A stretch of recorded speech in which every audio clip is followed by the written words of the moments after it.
எல்லா புகழும் இறைவனுக்கே.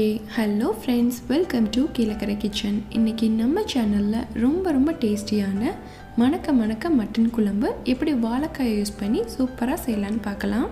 இப்போது வாங்க வீடியோக்குள்ளே போகலாம். இந்த கரியானம் செய்கிறதுக்கு நான் 1 கிலோ மட்டன் வாங்கி கொஞ்சம் பெரிய பீசஸாக கட் பண்ணி க்ளீன் பண்ணி எடுத்து வச்சுருக்கேன்.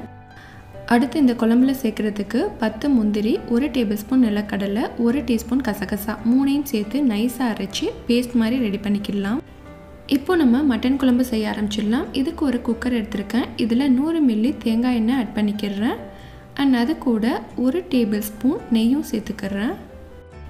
எண்ணெய் நல்லா சூடானதும் இதில் 4 பட்டை, 3 கிராம்பு, 3 ஏலக்காய் சேர்த்துக்கிறேன். இந்த ஸ்பைசஸ் நல்லா பொரிஞ்சு வாசனை வந்ததுக்கப்புறம் இதில் 2 கொத்து கருவேப்பிலை சேர்த்துக்கிறேன். கருவேப்பிலையும் நல்லா பொரிஞ்சு வாசனை வந்ததுக்கப்புறம் இதில் ஸ்லைஸாக கட் பண்ணி வச்சுருக்க 100 கிராம் பல்லாரி வெங்காயத்தை சேர்த்துக்கிறேன். வெங்காயத்தோட பச்சை வாசனையெல்லாம் போய் இது நல்லா பொரிஞ்சு பொன்னிறமாகணும். அப்போ தான் குழம்பு நல்லா திக்காகவும் டேஸ்ட்டாகவும் இருக்கும். வெங்காயம் நல்லா வதங்கினதுக்கப்புறம் தான் நம்ம மற்ற இன்க்ரீடியன்ஸை சேர்க்கணும். அதுக்கு முன்னாடியே நம்ம சேர்த்துட்டோன்னா குழம்பு திக்காகவும் இருக்காது, டேஸ்ட்டாகவும் இருக்காது. இதுவே தான் நம்ம பிரியாணிக்கும் ஃபாலோ பண்ணணும். இப்போது வெங்காயத்தோட கலர் கொஞ்சமாக சேஞ்ச் ஆக ஆரம்பிச்சிருச்சு, நமக்கு பார்க்கும்போதே தெரியும். அடுத்ததாக இதில் ஒரு பெரிய சைஸ் பச்சை மிளகாயை சேர்த்துக்கிறேன். இங்கே நான் பெரிய சைஸாக இருக்கிறதுனால 1 மிளகாயை ஆட் பண்ணியிருக்கேன். நீங்கள் சின்னதாக இருந்துச்சுன்னா 2 மிளகாய் சேர்த்துக்கோங்க. உங்கள் கார தேவைக்கேற்ப நீங்கள் ஆட் பண்ணிக்கலாம். அடுத்ததாக இதில் 2 டேபிள் ஸ்பூன் இஞ்சி பூண்டு பேஸ்ட் ஆட் பண்ணிக்கிறேன். நம்ம கறி குழம்பு செய்கிறதா இருந்தாலும் சரி, பிரியாணி செய்கிறதா இருந்தாலும் சரி, இஞ்சி பூண்டு பேஸ்ட் ஃப்ரெஷ்ஷாக அரைச்சி ஆட் பண்ணிக்கோங்க. அப்போ தான் அதோட ஃப்ளேவர் ரொம்ப நல்லாயிருக்கும். இப்போ இது கீழே அடிப்பிடிக்காத அளவுக்கு நல்லா கிளறி விட்டுட்டே இருக்கணும்.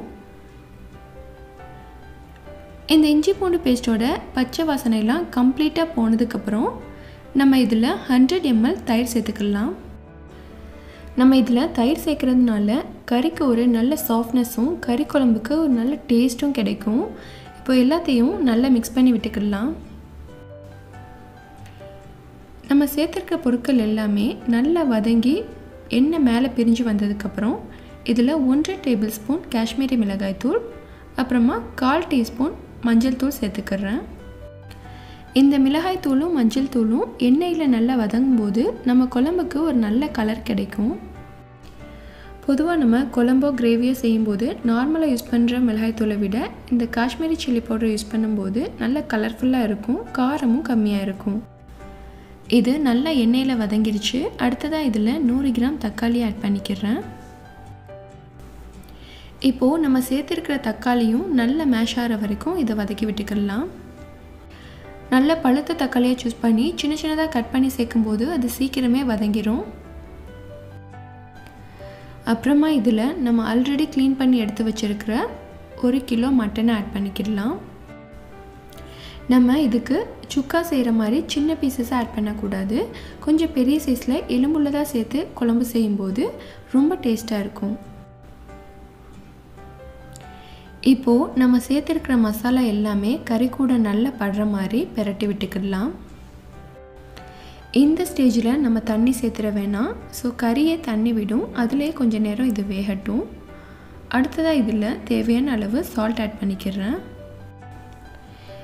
இப்போது தீயை மீடியம் ஃப்ளேம்லேயே வச்சுக்கோங்க, ஏன்னா நம்ம இதில் இன்னும் தண்ணி சேர்க்கலை. இப்போது இந்த கறியை நல்லா பெரட்டி விட்டுட்டே இருங்க. இது கொஞ்ச நேரத்துலேயே எண்ணெய் மேலே பிரிய ஆரம்பிச்சிடும். அடுத்ததாக இதில் கறி குக் ஆகிறதுக்கு தேவையான அளவு 1 டம்ளர் தண்ணி சேர்த்துக்கிறேன்.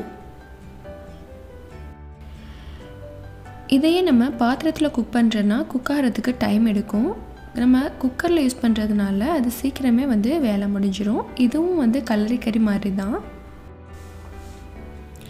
இப்போது இதை லைட்டாக மிக்ஸ் பண்ணி விட்டுட்டு அடுத்ததாக இதில் 1 டேபிள் ஸ்பூன் மல்லித்தூள், 1 டேபிள் ஸ்பூன் ஜீரக மிளகாத்தூள் ஆட் பண்ணிக்கிறேன். இந்த ஹோம்மேட் மல்லித்தூள் அண்ட் ஜீரக மிளகாத்தூள் எப்படி செய்யணும்னு சொல்லிட்டு நான் ஏற்கனவே ஒரு வீடியோ அப்லோட் பண்ணியிருக்கேன்.